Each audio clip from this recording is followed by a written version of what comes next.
What's up, everybody? Welcome back to the Flagrant 3 podcast with Jerry and Mike. Today we have a special guest, another Canadian, actually. That's 2 for 2. 2 for 2. This one's a Rockets fan, though. Wow. A sports writer for The Dream Shake and a co-host of Above the Break, Mr. James Piercey. Yes. Finger snaps, finger snaps, finger snaps. Applause. That's pretty cool. What's up, boys? Thanks for having me on, man. It's I can't wait to chop it up about the Rockets with you guys. Oh man. Thanks. Let me get into the first question. Go ahead. How are you a Raptors fan? I mean, a Rockets fan. Well, see, I couldn't even say it right. Doesn't even make sense. How do you become a Rockets fan in Canada? Like, we're not the most popular team by any means, especially, travel. If you go everywhere, we're not like a super known team, like worldwide or even nationwide, as far as we have fans everywhere that just travel. So how did you become a Rockets fan? That's interesting. Yeah, man. I don't know. Like, I got into the sport at an early age, like maybe 7, 8 years old. I liked Charles Barkley for some reason. Just I don't know. I think maybe I wanted to pick the second best player in the league. It seemed too obvious to just go for Michael Jordan. So I was like, who's the next dude? Underdog. I like that. Yeah, and it seemed like it was Barkley. He was on the Suns at the time, but he got moved to the Rockets like a year later. I just been on board ever since, man. By the time the Raptors were a thing, I was already too late. pretty much. Yeah, it was too late. Already invested. So yeah. Charles Barkley made you a fan. See, I have a different kind of experience with Charles Barkley. Not quite the same way as you have it. I'm more along the lines of like, so we traded Robert Horry and Sam Cassell for Charles Barkley. This version? Yeah, that seemed like a good move at the time, but it wasn't. Yeah, well, I guess because you were following Charles and the Suns, so I guess you didn't have any stake as a Rockets fan at that time, and us just winning back-to-back championships and then trading like two of the key guys, and for Charles Barkley, who was really closer to the downside, really was like, what are we doing? Like, we should run it back. We just won, and that didn't really sit too well with me. Yeah, I was a kid too, so to me it was like, it seems like they're getting a star player in exchange for two. Like in my mind at the time, it was two 4 guys. Scrubs, right? But they were really good players, though. I know that now. I believe it was Sam Cassell. It was Robert Horry.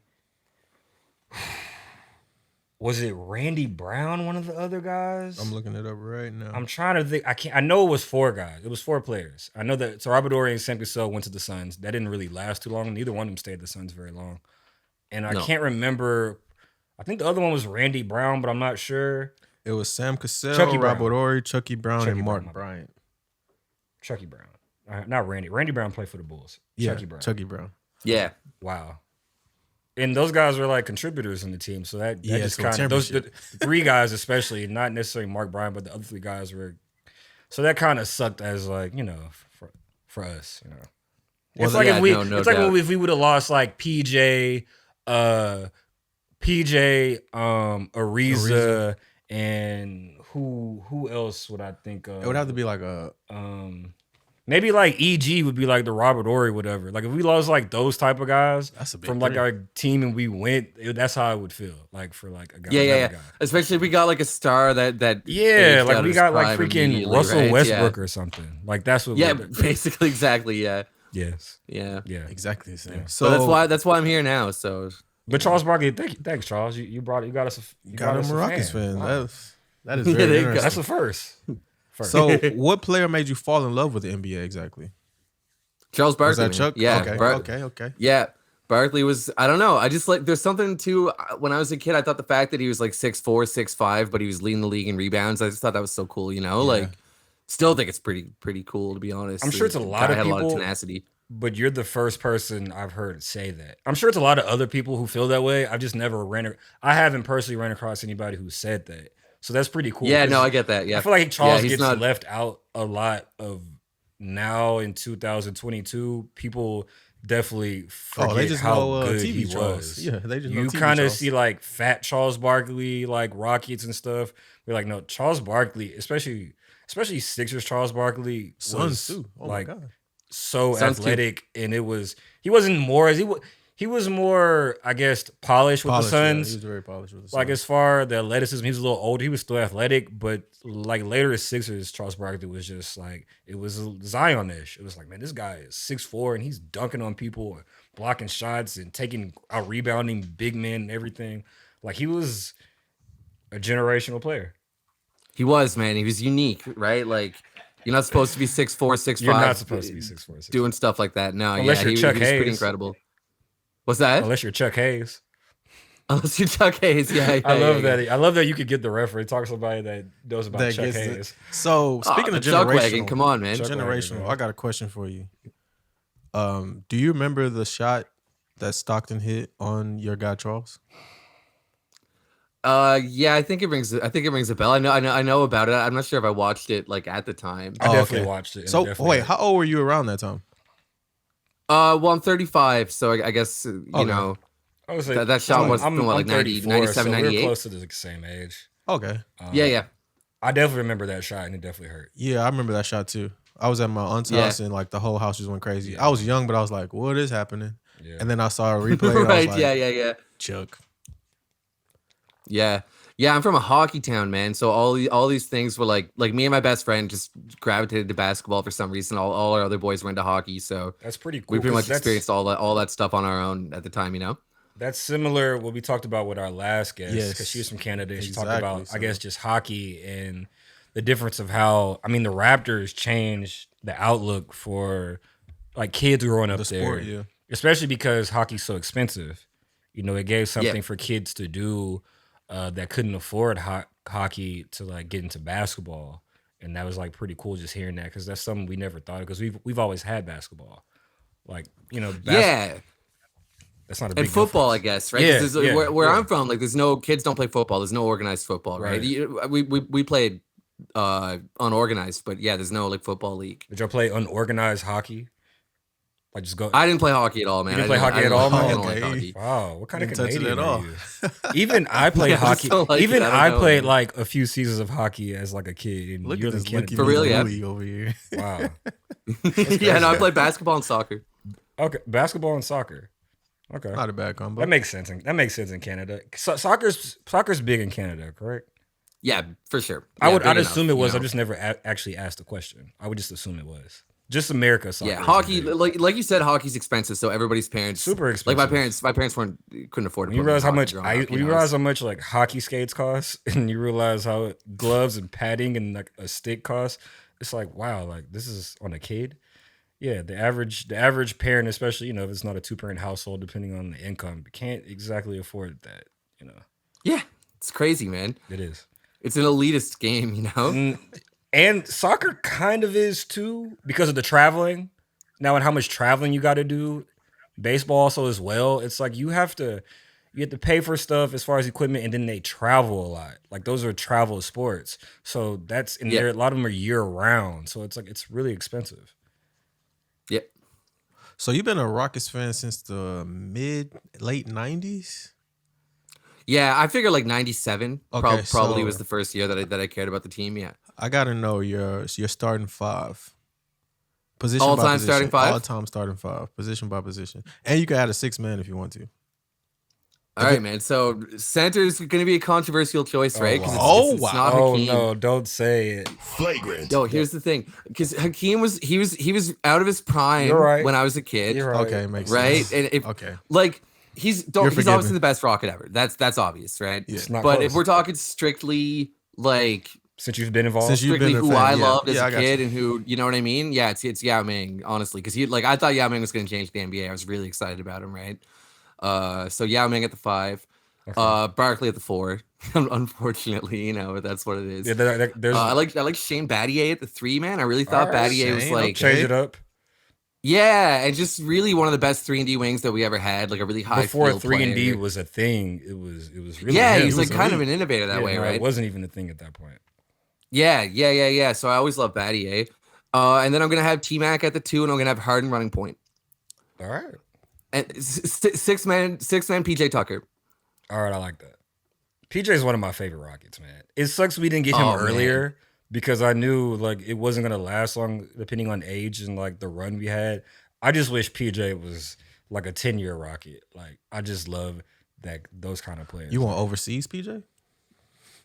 At least we could have got him when he first got to this. If we could have got him when he first got back to the league with the Suns, because he was with the Suns for a little bit, then went to the After Raptors, and then he overseas, finally PJ, got to alright, us. I got you. Like, we could have got like 3 more years out of PJ. But That's not a bad starting 5 right there. that's not bad. I would have put Francis in there myself and the King, but hey, Yeah, fair enough, man. Yeah, fair enough. I love Francis too, but Francis let us down, man. You know, like the way he fell off. He was so talented, but the way he fell off was disappointing, though. the kid in me wants to scream, no, the Rockets let Francis down, but I'm gonna let it go. No, Well, what? maybe it's a little bit of calm. We got Tracy McGrady. Man, Generational. Flagrant. What's wrong with you? I was a Francis guy, by the way. Yeah, you're a fan. I was a mega Francis guy. I was, man, as a kid I was too, but the way it didn't work out, I guess just hurt me, you know. Whereas like take Yao Ming, his body failed him. It wasn't his fault. Yeah, you no, know? it wasn't his fault. It was Yao Ming was so early as far. Generational? No, not generational. I'm talking about as far as like how the game was he generational? to China. Yeah. And like making money, and the Rockets making money, which we still making money with China. That's Still, forever. dang, That's never stopping. yeah. We have generational wealth of Yao Ming. Yeah. But as far as the foreign game and the American game, I just feel like it wasn't quite caught up yet on like as far as like how we play in the NBA and how I play overseas is so different. You know, I just feel like at that time they still weren't up to date as far as how we play. Like I feel like if Yao might come out now, I feel like it would be different. Like as far as because Yao was the thing people I think forget about Yao Ming that maybe weren't born yet or casual fans. Yao Ming could really shoot. He was maybe like the best free throw shooter on the team at 7'5". Like now Yao Ming would be shooting threes and protecting the 100%. basket. Like that's at 7'5", that's just a different kind of person. Like that we're getting to, like maybe like in the Brook Lopez kind of thing. You know what I'm saying? What Brook Lopez is now in his second part of his career. Like, well, man, I almost want to say he'd be a combination of what Brook Lopez was in his prime and what he is now. You know what I mean? Right? Like he would have because Yao had the footwork and the moves on the low block too. He could have been a primary option. He could, but also like a 3-and-D big like Lopez. I don't know if he definitely would have shot three. I don't know if he would be a primary option now as far as just how we use the post. I just feel like teams don't want to even use the post anymore. But he's still skilled enough that he could be a great pick and roll guy. He could pop out and he could defend the rim just being 7'5", and like that's a different kind of player. But in what 2002, 2003, whenever he was drafted, that wasn't a thing. And I know the foreign game was just not. I don't think the foreign game was caught up yet to the American game. Facts. Funny thing is, though, the Rockets might be trying to bring the post game back. They may or may not with Şengün. Actually, get to. I think you had a question for Jerry about Rockets. Yeah. So, well, I'm gonna ask this one first. Before the season started, where did you have the over under with the 23.5 wins for you guys? I would have taken the over on 23.5. Okay. I was in a pool with some guys and I picked 27 wins. Oh wow. I just thought that there was some room for improvement. Like I expected a sophomore leap from Jalen, which I think we've seen, and I just thought like we had such a bad defense and we drafted the 2 best defensive wings probably in the draft. Although Jeremy Sochan's nice too, but like it just conceptually, I thought it had to make some kind of a difference. Now, I mean, we got the same record that we had at this point last year, but I think the team looks better. Definitely. Yeah, I'm thinking 26 to 28 wins. So I'd probably still have it there. Okay. What about you guys? I had the under for sure. Too. I definitely had the under. Both at the under? I thought we would be better, but it wouldn't necessarily show record wise. And we are better. Like we're a lot better than we're a lot better than we were last year. Obviously with the same record, but we're a lot better team than we were last year. The West just gotten better. West is loaded. Like everybody has gotten healthy. Like so the West is just better than it was last year. But we had the same record. So I don't know. I think it's looking like we're gonna clear the 23.5. Yeah, that looks like I mean, we're achievable at this point. with how good we've played, Yeah, I think especially so. lately. Yeah, I think so. I think so for sure. I also think, like, man, to be completely honest, I really passionately did not like Christian Wood. I think he was just about my least favorite player in the history of the team. And I You're just think talking there's some to real a Wood addition by stand. subtraction going on. What's that? You're talking to a Wood stand. Yo, that is not the name I would technically use for liking Christian Wood. Wood stand Mike. Here's the thing with Christian Wood, right? You know, obviously he is. Rockets fans hate Christian Wood, but my thing, first of all, I think Christian Wood was not well used as far as his skill set. He's not a guy you just give the ball to and do stuff. He's a guy you set up 2 dribbles, pick and pop or pick and roll lob, and I don't think we have the point guard or either guard to like set him up like that. So he basically had to like whenever it get his however he could, and that just looks bad, especially when the team's already bad. So like that's the same problem that Jabari has at times, just getting him the ball in his spots. Like where does he excel at? We don't have the type of team that can do that or the type of player. That's just not what we are right now. So I feel like that was a lot of problem with Christian Wood. And also, I don't think when he came here, he didn't come here to be on a bad team. People really like he's a human. He's been on bad teams. He just came from the Pistons and he took less money to come to Houston to play with James and Russ. John. And then 10 games later, it's like I'm playing with John Wall, who hasn't played, DeMarcus and Cousins. guys. And this is not what I signed up for. You know what I'm saying? So I feel like he gets a kind of bad rep for that. It's just like that didn't make like that's not what he signed up for. Man, those are all definitely fair points. The defensive effort was consistently an issue for me, and I just felt like it's one thing to be at a disadvantage because he's not very strong for big, Sure. but I felt like the effort was routinely lacking. And then I just found that the body language was bad. I found that he was often, you'd find him hanging back to protest a non-call instead of getting back on defense. He's back with his arms in the air, arguing Every with the play. ref, you Oh know? my gosh. It just, yeah, man, a lot of that stuff. And little things like that just got on my nerves. Good offensive players, though. The good players. I see it all the time. He's not a good It's offensive true. player. That's true. I just feel like what's that? the body language and stuff. Just like he didn't. This is not what he wanted to do. He's stuck on this rebuilding mode. He's 20. He's Let's say this. 26, and it's just like this is not what I planned on doing. You know, More than fair, dude. But how about defense? this? I can't defend the defense. That was pretty good. Yeah, it's bad. You can't do But that either. maybe it's best for everybody, though. No, right? it is. It is. He's in a better situation. Yeah, That's fair. it's just worked. It worked out. You know, this wasn't a good situation for him, and No. I don't think he was right for the team either. No. So I want to know your takeaway from the Bucks game the other night. Oh man, I love the Bucks game the other night, dude. That was really fun. My takeaways is like this team is really talented, and it's also raw, so it's going to be inconsistent. You know, like I felt like a lot of people got really down on the team with the Spurs loss, and I felt like, man, you know, those guys are coached by Greg Popovich. Like Keldon Johnson is a ball player. Like you got to Yes. understand that. Like we can lose that game. Keldon You know, like Johnson we can.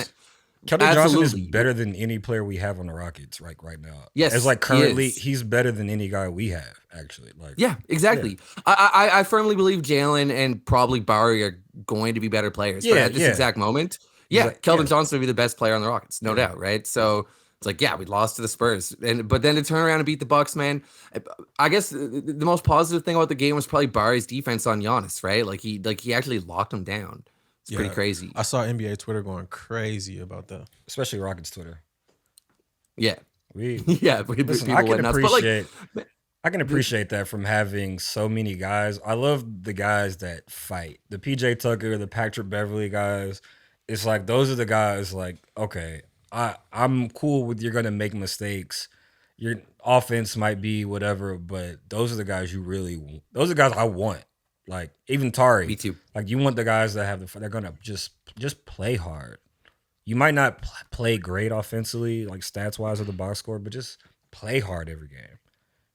Yeah, man. Because when those guys put that extra effort in, your star players Right. can focus on getting buckets and stuff, right? So yeah, I feel you, man. Definitely. You need those energy guys. I mean, even the Sixers, this between the Suns, the Sixers, and the Bucks wins, that's a pretty nice like streak of wins against good teams. Yeah, we've it had. is. It is. Like for what we're one of the worst records in the the worst tie for the worst record in the league. We beat Yeah. 3 of the best teams in the league. Y'all wins have been pretty good. Yeah, I'll give y'all that. Yeah, I think the some of that has to losses do have been with bad. teams. This is why I don't always get as worked up over good wins because these teams don't. I was just talking to Jerry about that. I don't think teams come to Houston like, yeah, we got to be on our game tonight. I feel like they're not circling our games. They're kind of like, we're just gonna go through the motions and we got here with the L, but it's kind of an off night, you know.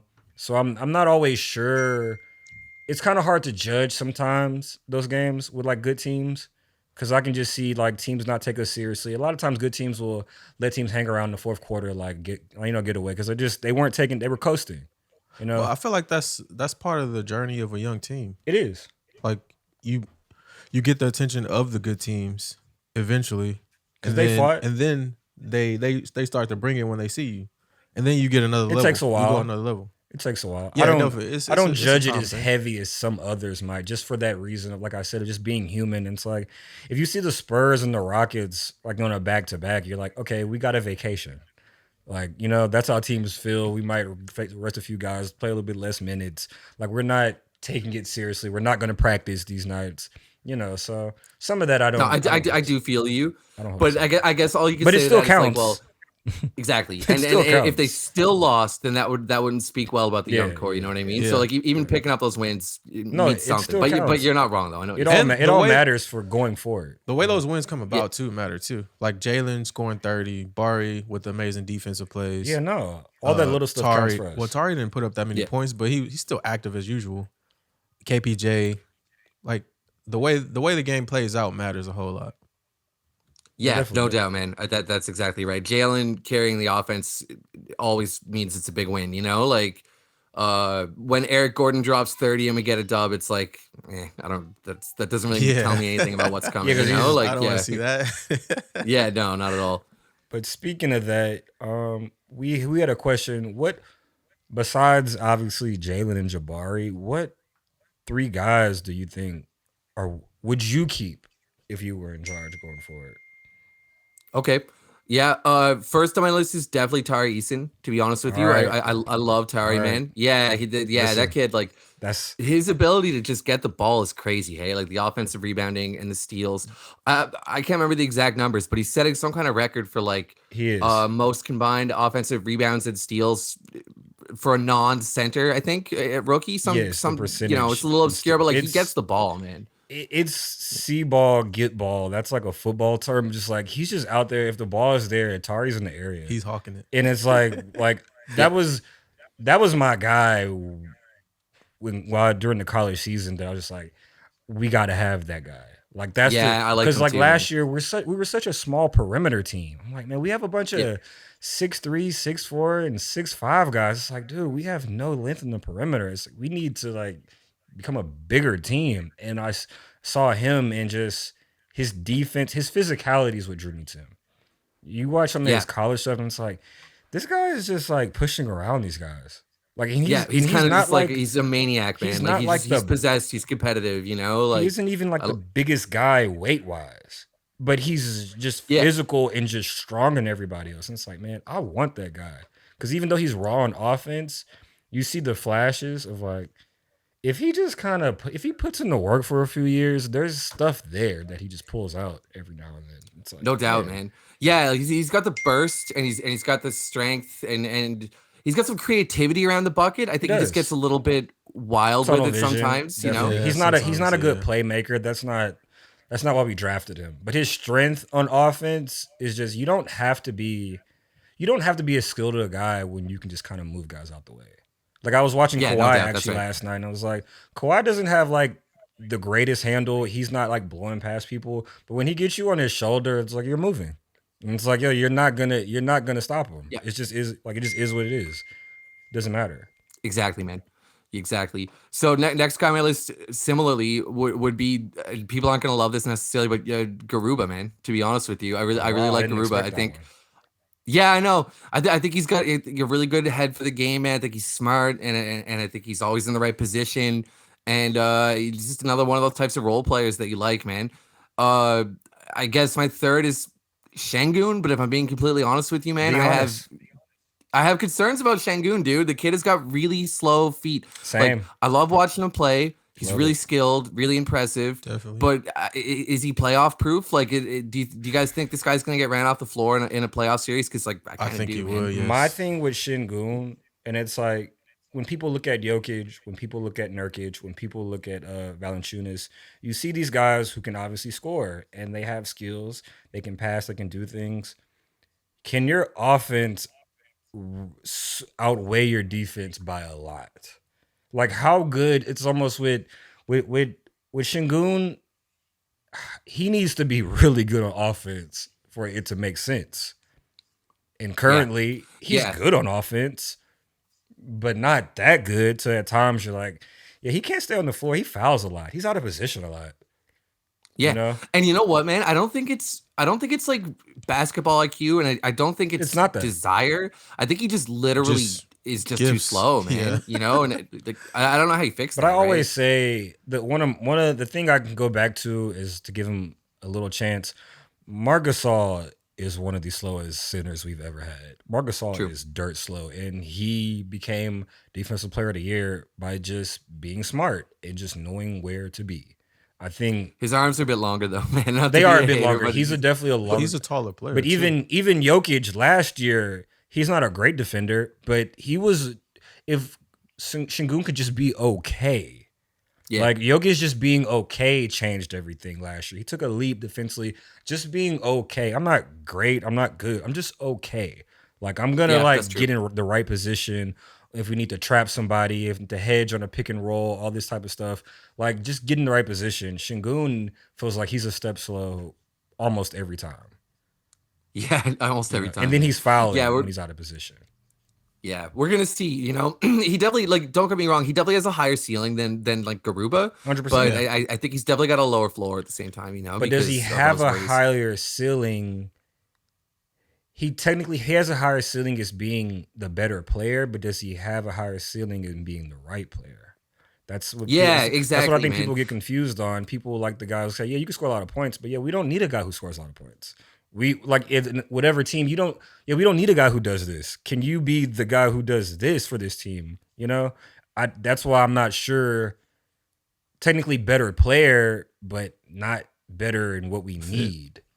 You know? No doubt, man. Because here's another thing, right? Like, it's all about the draft too. If we draft Scoot Henderson or even Amon Thompson, I don't think there's gonna be any room for a low block passing hub. You know, we're gonna need a pick and roll, like a Clint Capella type of guy, man. So, yeah, it's gonna be interesting to see how it very all few unfolds. centers that are hanging around that aren't lob threats. Yeah, you got to be some like type of it's threat. it's a even Pick and roll at even Zubac is a lob threat. Like it's like He there's definitely is a very lob threat, few yeah. guys. It's probably Nurkic and He might be Jokic. the only one. Nurkic and Jokic Well, but that aren't lob threats. Jokic is not a lob threat, but you actually can throw it up to him. But I mean, just and in expect general, something. like you're not worried about you're not really defending the rim with him. Like he's so good it doesn't matter. But I'm saying those are like the only two starting centers I can Sheesh. think of that aren't lob threats. Yeah, Like everybody else, you Yeah, have to think about it. Yeah, And I don't really like Nurkic, man. You know, like I wouldn't want Nurkic on my Nah, team too nah, much. nah. He's got a lot of limitations. Not for what he makes now. It's Yeah. Şengün-ish. It's like because a lot of people call him the baby Jokic thing. My thing has always been that's such a high bar. Like Jokic is on the way to like top 20 player ever. It's only so many people have ever won 2 MVPs, and I think about really him as Sabonis. But Yeah, even the Sabonis, Sabonis one is still a little bit just in terms of like Sabonis is a way better athlete still. Like even that still is like Şengün is not a good athlete as like that. But I think in terms of like what they can do, Sabonis can get the ball at the top the top of the key. He can run offense. He can make back cut passes, hands off, stuff like that. Roll to the basket, and I feel like that stuff Şengün can do. And you can see as the Kings' offense, like their offense is top 5 offense in the league. Like they've been rolling since the moment they got Sabonis. So I definitely understand the upside with a guy like Şengün, but it's just you got to be really good on offense for that to be pliable, you know. Yeah. I got to see what Sacramento does in the playoffs too, right? Like they've been impressive this year, but I don't know. I'm rooting for the Beam team. I'm light the beam. I'm in the Beam. I'm light the beam. listen, Yeah. man, that was one of my like teams I liked growing up. Like those 2000 Kings teams, like everybody loved those teams. Like that was great. Those were crazy exciting teams. Those were exciting. But who's your third guy? Well, Şengün, I guess. Oh, you just said that was your third guy. So Tari. Yeah. Garuba was surprising. Şengün. I thought you were gonna say KJ. To be honest, if I had to guess, I really like KJ. I do really like KJ. You know, like man, this team is full of young dudes with like holes in their games, but really intriguing upside. I find it interesting. You know, like there's no like we don't have a guy like a sophomore John Morant even who to where it's like this dude is gonna be a top 10 player. No. Like it's over, forget about it. You know, but we have a lot of guys with a lot of potential though. Would you trade KJ for like for a first? For a first, I don't know, man. It's tricky, man. Like a late first is probably not going to be as good of a player as KJ Martin, to be honest. Yeah, no. But you need to save a lot of money. That's what I think a lot of Twitter wouldn't trade KJ Martin, and that's fine. But what people are forgetting is like you have to actually pay him at the end of the year. And you're right. Gonna probably have to pay him like around whatever athletic wings who shoot threes decently, play good defense make, which is in that 20 million range. Do you really want to pay KJ Martin $20 million on a team? Do you think KJ is going to get 20 million on an extension like now? Because I'm thinking more like 11, 12, to be honest. I look at the free agency. 20 is a lot. I look at the free agency market, and it is a wasteland. It is. It's a bad class. If people, whoever has the player option this year, should immediately say, "I want to be free." It is ugly because all the top guys, as far as James Harden, as far as Chris Middleton, LeBron, like these guys are just gonna opt back in. There are no really great free agents next year. Like it's just guys and people got money to burn. KJ Martin's gonna get in the range of $20 million.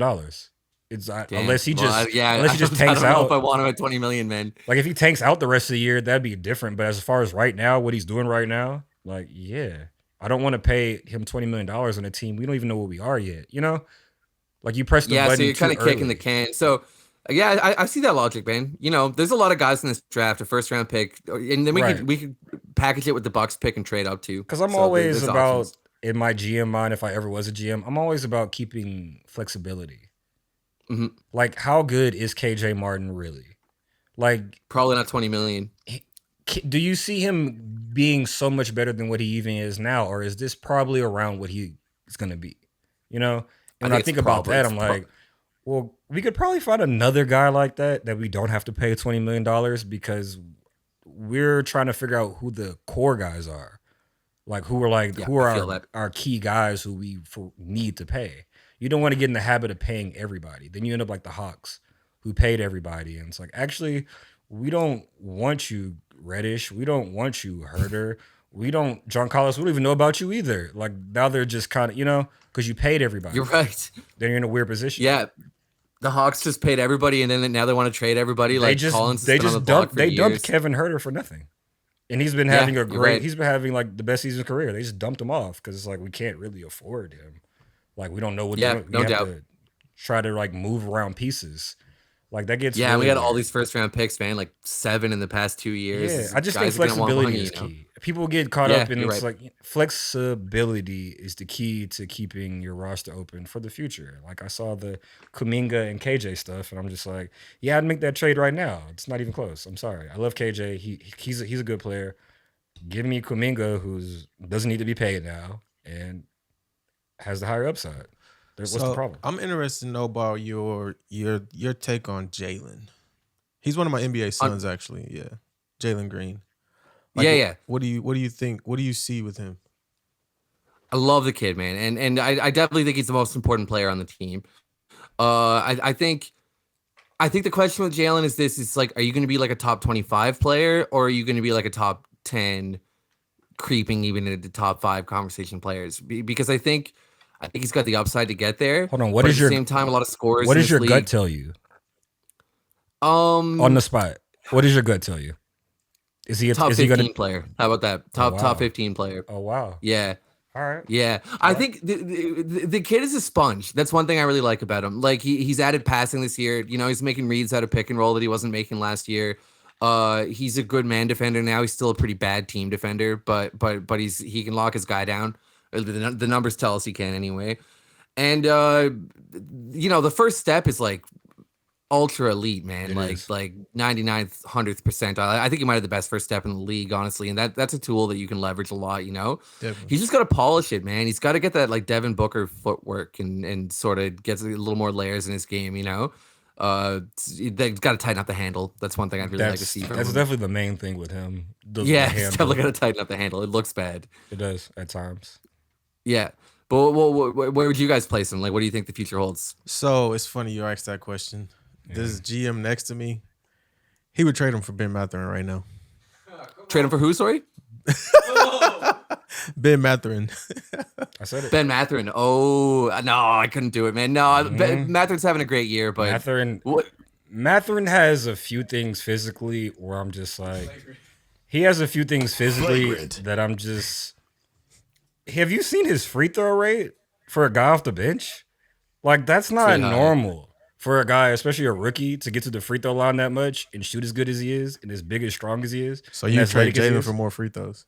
Free throws is a big part of. That's why Jalen. There's a reason Jalen Green is averaging more points is getting to the free throw line. Like that was one thing I think I said before the season. Like he needs to get to the free throw line more. When like those points matter a lot when you come to the elite scorers get to the free throw line a lot. Besides Steph Curry, he's the only one. But everybody else free throw line. And his no doubt. Ben Mathurin's ability to get to the free throw line and his physicality, and he's a really good shooter. He's a really good athlete. He's a strong athlete. Besides that, in the size, it's like the physical tools are extremely high. And the free throw rate is just it's like this guy gets to the free throw line off the bench. Like his like per 36 is 7.3 times a game. Like that, he's up there with like the top guys in the league. Oh yeah, he also would entertain trading Jalen for Franz Wagner. Franz Wagner is really good. Flagrant. No, man, come on. No, man, I can't do it. Flagrant. I know. Jalen. Wagner's good. He's really good. I think there's a bit of a glass ceiling, man. Because like if you want to talk about athleticism, like he's not special in any capacity. You know? I know he's not. Like, He's a special athlete, not in general, but for a 6'10" guy, he's a really good. He's athlete. fluid. Yeah, no doubt. Go watch the Raptors game. Go watch those 2 Raptors games over a weekend and see Siakam try to guard him and see him keep getting to the basket. It's like that guy gets to the basket he gets to the basket at a rate of like the top 5 guys in the league. People cannot stop him getting to the basket at 6'10". I think the athletic tools put Jalen over either of them for me, man. Let me ask you this. If you plug Jalen Green and put him on the Pacers with Ty Halliburton and Buddy Hield spacing and Miles Turner spacing, what kind of numbers do you think he'd be putting up right now? More 30-pointers. Yeah, for sure, right? Well, He'd be killing it, man. If I put Ben Mathurin on the Rockets where he doesn't come off the bench for guys that he's going to be better than probably in a few years, he'd probably be like at 25 points a game. He might be putting up like Jalen numbers. Yeah, that's a good point. He's at 18 right now off the bench. He plays 27 minutes a game. A lot of his points come off of what Halliburton is doing. But I'm saying he plays 27 minutes a game. There's a reason. His 36 numbers are right there on par with Jalen. Everything's right there. Him being a lethal shooter was what that and like getting to the free throw line. Really good shooter. He's a really good athlete. But if you were to ask him to run an offense and run the offense through him, it wouldn't look the same. That's yeah, I think he attacks closeouts a lot and capitalizes on what Halliburton creates. He's a really good player though. Yeah, he's really good. Yeah, he's really good. Yeah.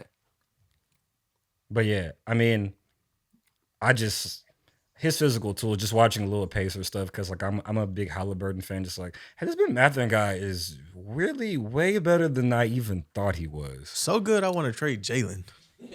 I would definitely entertain it. I'm sorry. No, you didn't say entertain. You said I would easily do it right now. Hey, Pacers, give me I respect it, man. Pacers, give me a first and Mathurin, and I'll take it. Did you hear first that day? He is walking. Listen, I'll do it. I'll stand on it. Franz thing that is not standing. Adding the first is not standing. I'm sure we could get it first though. I'm gonna ask for a little extra. You got to get a little extra, man. Yeah, I'm gonna ask for a little extra just because Jalen's the more known popular. Let me get a little extra. But who's the better player right now? Oh, Jalen's the better player right now. Of course, I think Jalen's the better player. Who do you think would be a better player in 4 or 5 years? I'm gonna lean slightly Mathurin.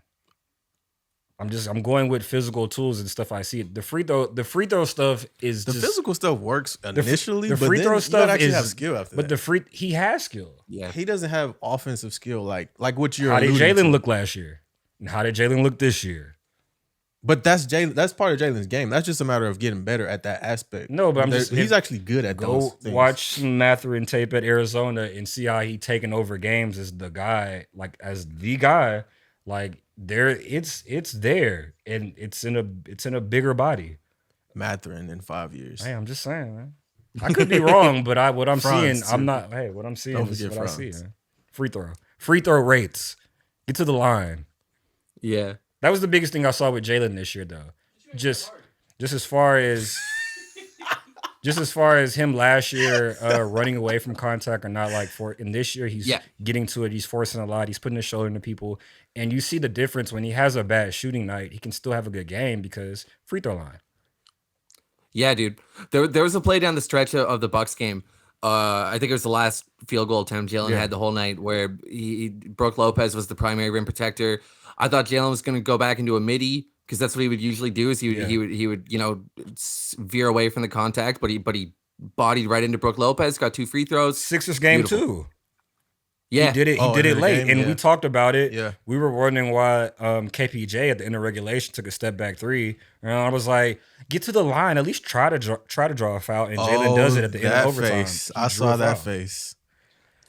That face is leading me to a new question. Do we need to get to that? Where are you on the KPJ boat?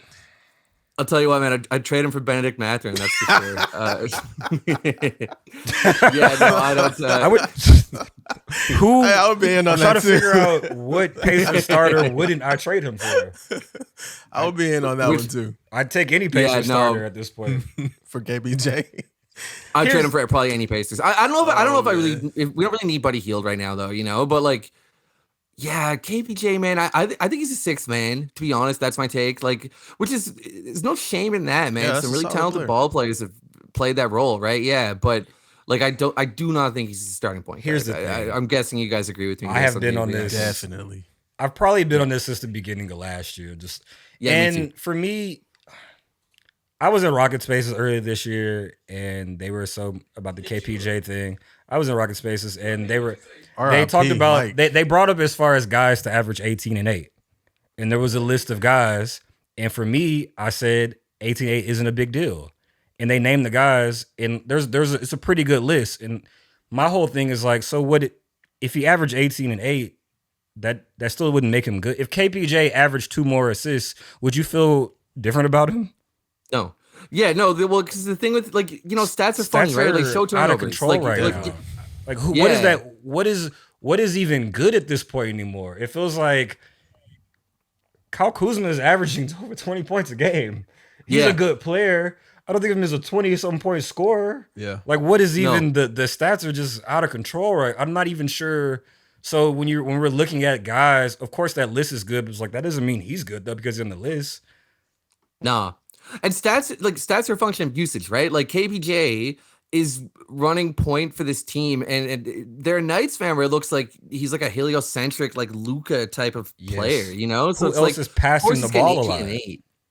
Yeah, that's what I mean, right? He's always pounding the air out of it, and he gets so many opportunities. So he better get some stats, like at least. No, the Rockets fans' obsession with KPJ, and even what was it? Somebody said he could be like a superstar. Yeah, they called him a superstar. Like, I don't. And here's the thing. Here's the thing that makes it hard to argue on my point, because they argue as far as the talents, and it's like, Yeah, but there's a lot of talented guys that aren't consistent. Like KPJ, there's nothing consistent about what he's ever been. Yeah, that's what set you and apart. It's just like it's just different to like, it's usually young guys by this time is struggling together a little bit. Like even Jalen did last year. Even you see guys like you see the young guards, and it's like KPJ from game to game, from play to play, just like he doesn't know what he's doing or what he wants to do. He's too late on passes. He's too late on reading the defense. He's dribbling so much.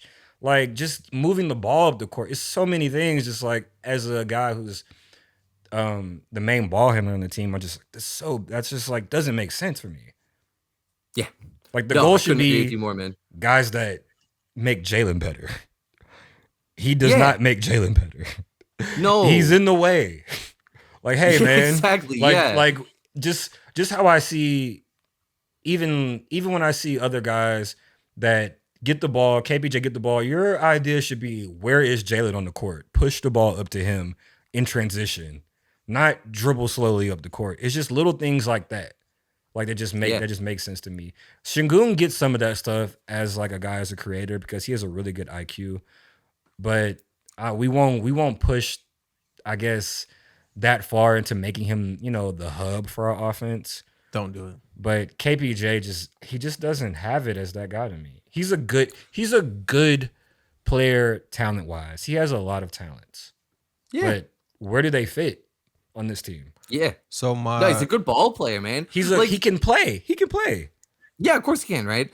Like to say he's a sixth man, people take that as an insult. It's like, yo, Jamal Crawford was pretty good at basketball, man. Like if like there's no shame in being Jamal Crawford. Jordan Clarkson right now. I think people think his best way would be as a wing, and I'm not. Why would I want to put a 6'5" guy at small? KPJ would get abused at small forward. Like we want to be worse. It just doesn't make sense. Yeah, we want Eason at the 3 long term, right? Man. If we don't draft a 3, that's how I see it.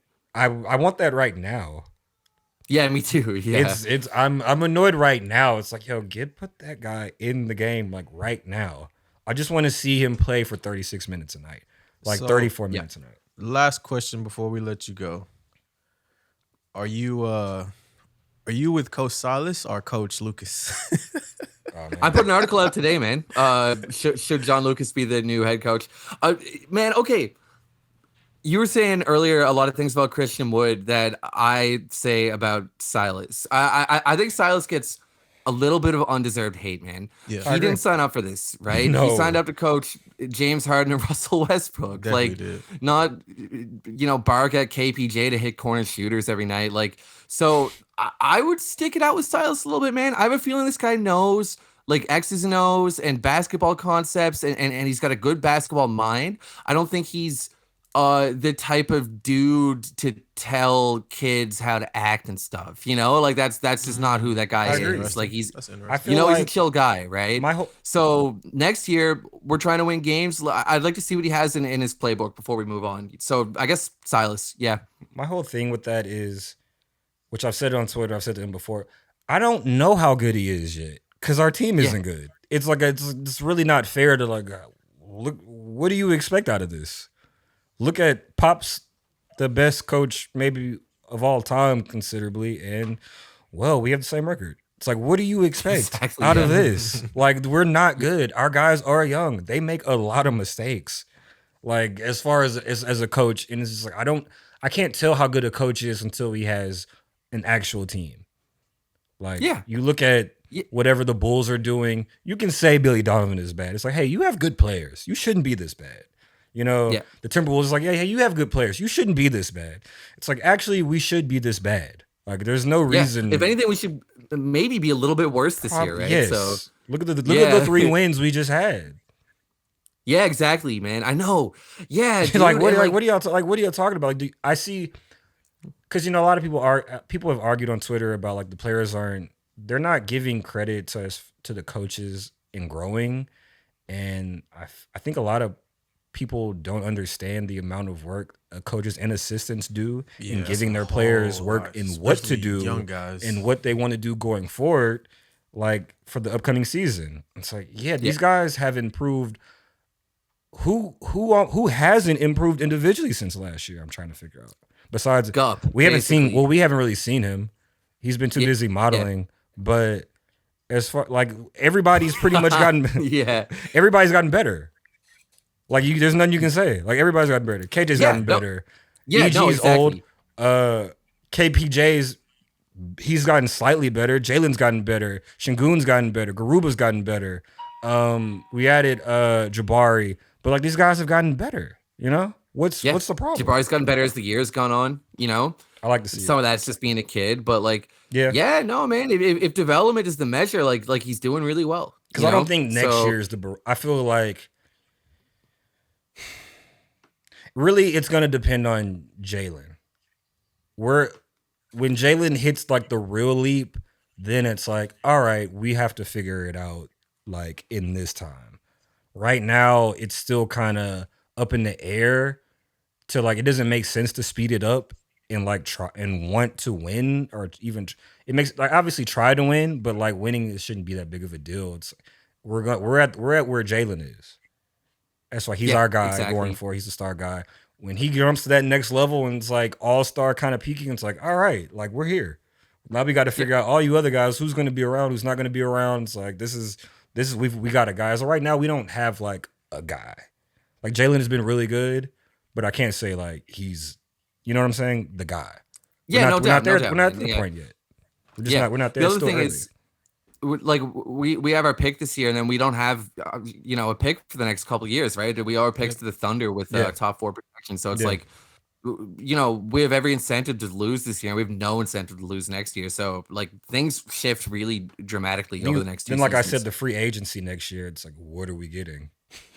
Yeah, I'm kind of hoping for Miles how Turner, are we going to be improve honest. how are we improving our team? There's not the free agency it's not good, so we're not going to really improve from the outside.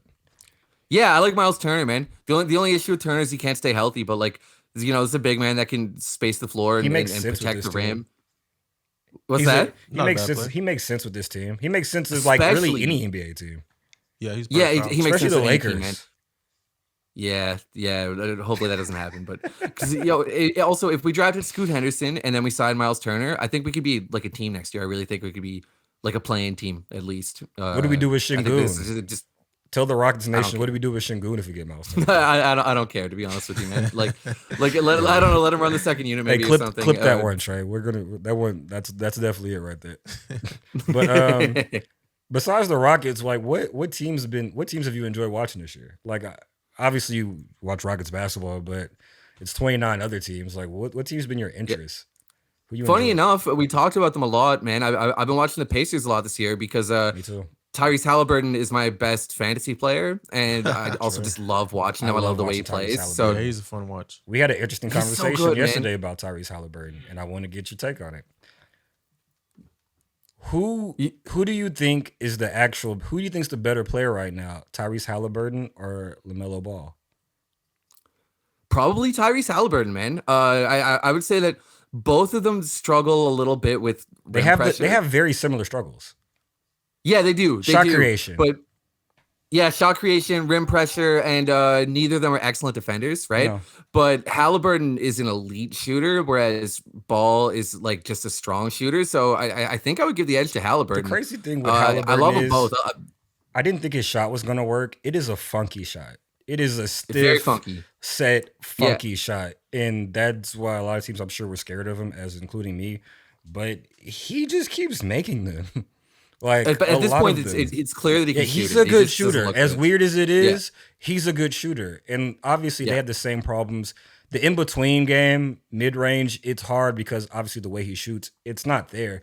But he finishes so well at the basket. It's like, I believe it's around 70% at the rim. And he hits a lot of threes. It's like, he's just super smart, efficient man. player. He picks his spots.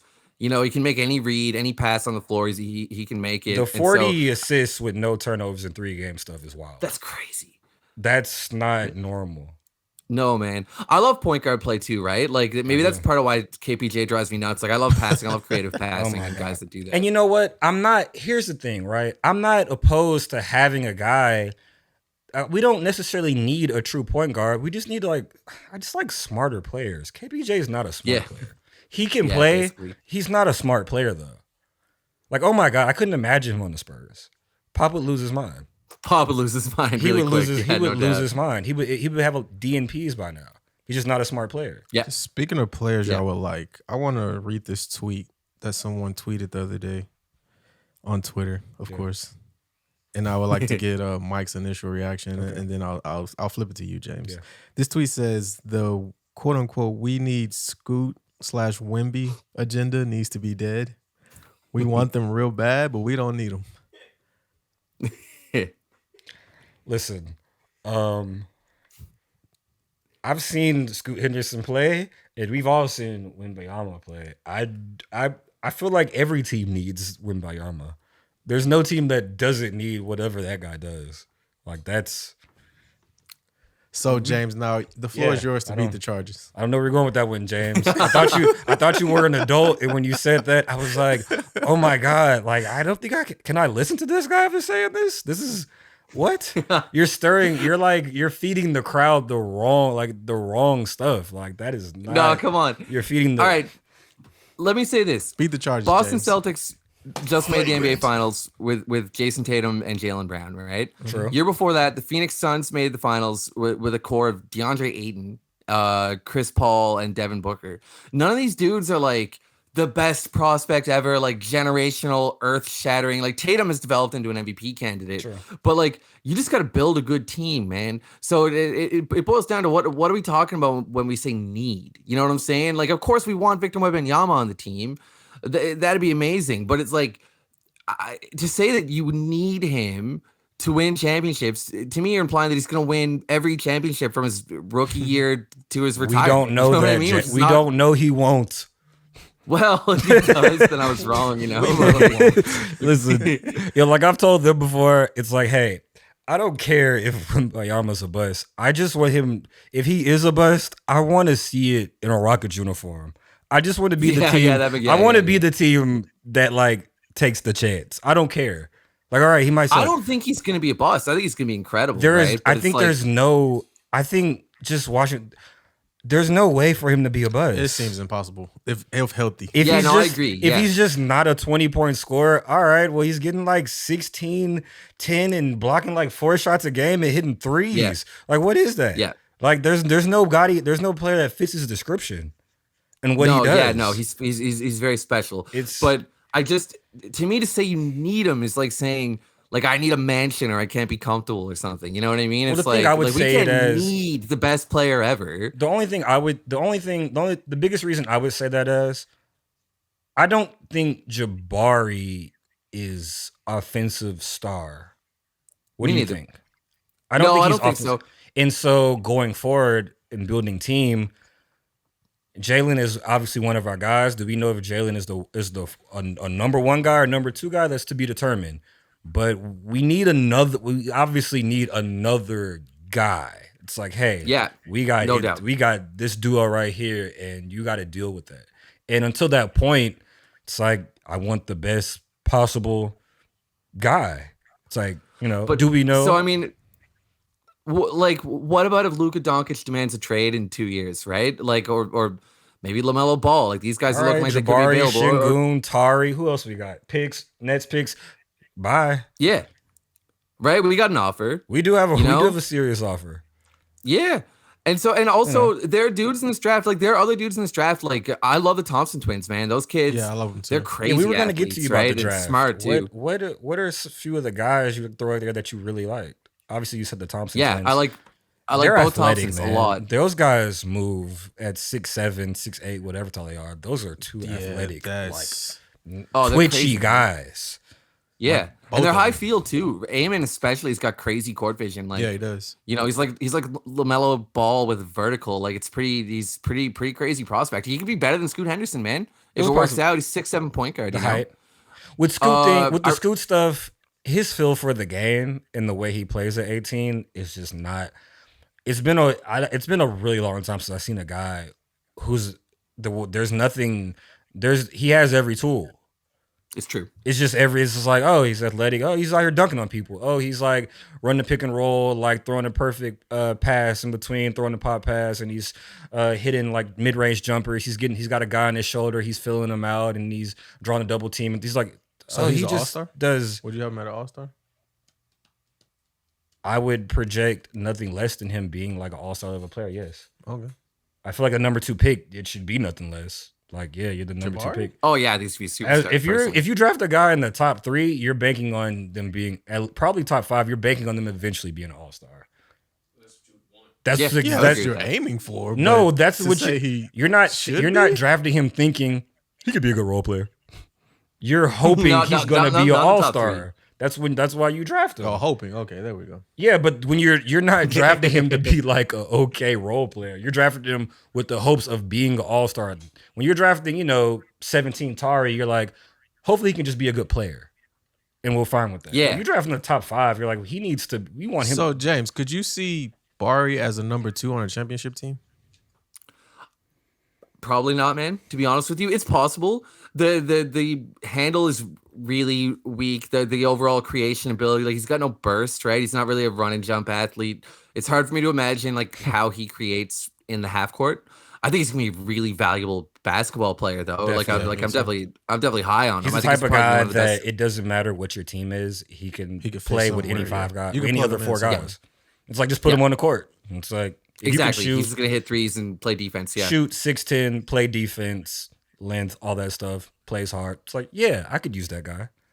Yeah, exactly. So I was happy with the pick. I'm happy with what I've seen from him, but I do agree with the idea that like, yeah, we're gonna need another like creator, like a shot creator, playmaker type. That's not KPJ. No, that's definitely not KPJ. I'm No, glad we're all on somebody the same else. page here because there's a lot of it's a civil war with Rockets fans right now with the KPJ. Yeah, stuff. no, it's definitely funny like I one. like the kid, sixth man. That's I what think he's a good guy. I think That he's is a probably a funny decent war. guy. He got like this contract. He does cool stuff on the court. I'm just not a fan of him as a basketball player. Yeah, or especially as a starting point guard slash Like, he can star play, usage. He can play, but I don't think he's a good basketball player. And for me, there's a line between like, yeah, you have skills, but are you a good basketball player? Do you do the right things on the court? And he does it consistently. Yeah, no doubt. I completely agree. But yeah, you saw the Pacers. Was there any other team? Okay, hold on. How do you feel about us not getting Paolo? Did you feel away? Because I certainly feel away. I still have pain. I'm not over it. I don't I'm know. not gonna lie. Like, okay, Paulo has been better as a rookie than I expected him to be. To be honest, What did you think of he's- Paolo last year at Duke? I thought And I'll tell you what I thought. I thought he was good. He's obviously really skilled. I thought he was going to be an inefficient NBA player, which he has been, but he's a rookie, So, like, I thought long term, I was looking at a guy that was going to require a lot of usage, and his team wouldn't necessarily win as a consequence of that usage. Like one of those stars Right. on paper that you don't necessarily want to be your guy, But I mean, I've been wrong. I've tried to keep an eye on Orlando this year too, and he looks really nice, man. I think he's a got lot of better passing vision people- than I knew. I think a lot of people before this college season last year, obviously he was the number one guy, and during the season, it kind of did become a thing of like stuff you were saying. People were talking about, is he too slow to play defense? Obviously, he's proven that wrong. He's had some really great defensive moments. He can't get by people. Can do this? And for me, always was the thing which I watched that Duke team, and I would challenge anybody to just watch a little bit of Duke last year. They had like maybe the worst spacing I have ever seen for a college team. Yeah. College in They general. had no shooting. And for a guy to be as good as Paolo, it was just like, hey, just give him the ball. It was just like something just like, hey, just give him the ball. Hey, just give him the ball and like get out the way. And it was just with Mark Williams obviously being that center who can't space the floor. It was just everything felt like against him, and he really didn't get to show how good he was, especially as a passer. For like that guy can really pass, decision make, plays with good pace, and I just don't think people realize how big and strong he is. Like he's right at 6'11" and moves like that. He's bigger than most NBA centers. Yeah, no doubt. Yeah, like That's strength-wise. not even just saying, like he's legitimately as big as a lot of NBA centers. So I'm like, who's stopping that? And as we've seen, it's like not many people, because he's getting to the free throw line with like top guys in the league as a rookie, you know? Yeah. And no, he's nice. I underestimated him. So funny enough, I didn't really feel away, but in hindsight, I probably should have felt away. You know, this is one of those situations. I just knew we were getting him, and Orlando bamboozled us. Did you hear the stuff about them not even meeting with him? Oh yeah. I've never heard that before. Man. I've just never heard that before in my life. Like they never met with him. They never told him they were going to draft him. Yeah, it's a weird way to start a relationship off, right? Because like this dude, like he's friends with Jalen and KPJ. He thought he was coming over. We all did. Like we were all locked in. It was Paulo. But it was just like they saw film, they reviewed of him, and they're just like, yeah, everything he does is really good. Actually, we don't need to meet with him. And I'm like, I've never. That's the weirdest thing ever.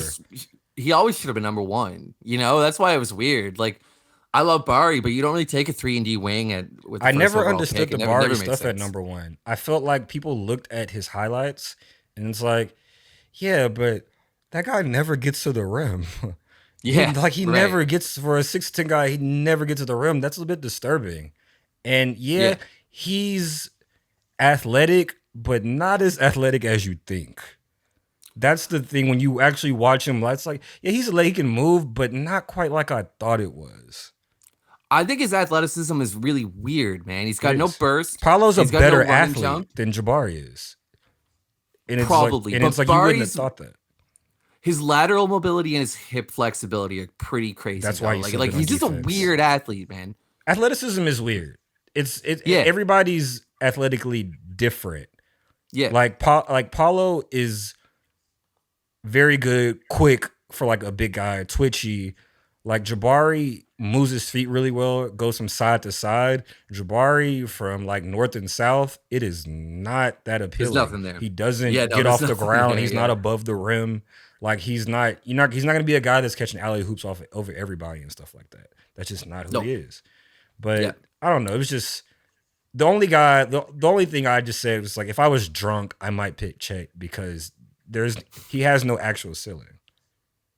It's just like, I agree. That? It's kind of like the Wembayama stuff. Chet was my guy in this draft. It's kind of like the Wembayama stuff. It's like, yeah, it's weird, but man, like if Chet works out, I don't know what that is.